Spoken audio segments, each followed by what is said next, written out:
అందరికీ నమస్కారం. నేను మీ doctor Mani. Fibroid uterus part 2. ఈరోజు ప్రెగ్నెన్సీలో ఫైబ్రాయిడ్ కూడా ఉంది అంటే కాంప్లికేషన్స్ ఏముంటాయి ఈరోజు చూద్దామండి.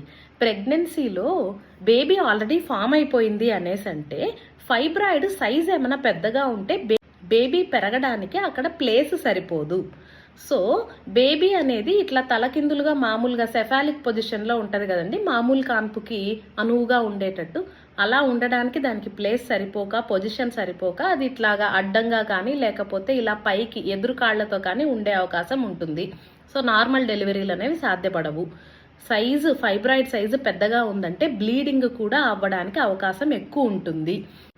మూడోది ఏంటంటే ఫైబ్రాయిడ్ ఉన్నప్పుడు బేబీ నెలలు నిండక ముందే పుడుతుందా? కొన్నిసార్లు అవకాశం ఉందండి.